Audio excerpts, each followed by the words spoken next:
By the end of this quick video, you're going to know what a copyright notice means, when to use it, and what it prevents. Here we go.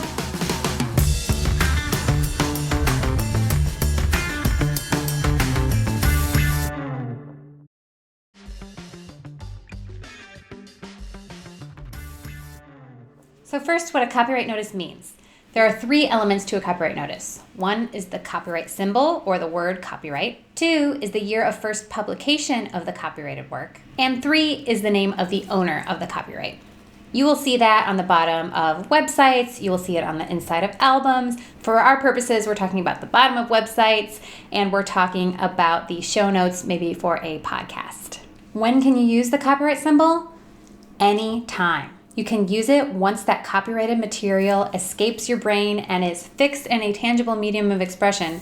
That's fancy lawyer speak for living outside of your head and written out on paper, recorded, put somewhere that others can see and experience it. Even if that other is just you. You don't have to have your work registered with the Copyright Office in order to use that copyright symbol or the copyright notice. It used to be a requirement of copyright protection to use a copyright notice.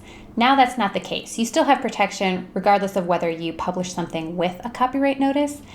However, if you don't have a copyright notice, then an infringer could claim innocent infringement. And that comes into play and is a big deal because you've heard me talk about statutory damages as a benefit of copyright registration, right? Those big money damages, the rights to get your attorney's fees, those are reserved only for works that are registered with the Copyright Office. Well, if someone can claim innocent infringement, then their monetary liability, the amount of money that they are required to pay you for infringement, is knocked down drastically. So we want to avoid anyone claiming innocent infringement. Use that copyright notice. It's not hard. Remember, copyright symbol, year of publication, owner.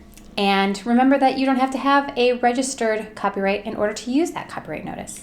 So I hope that helps you understand when, where, and why to use a copyright notice. And I'll see you next time.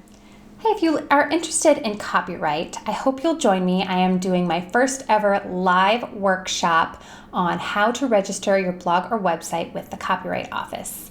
It will not only show you how to register your content, but help you establish a habit in terms of how often to continue to register your content so that that new stuff enjoys copyright protection as well. Just go to spear-ip.com/copyright-registration-workshop. We're limiting it to only about 10 or 15 seats, so if you get on that list, you'll be the first to know when enrollment opens.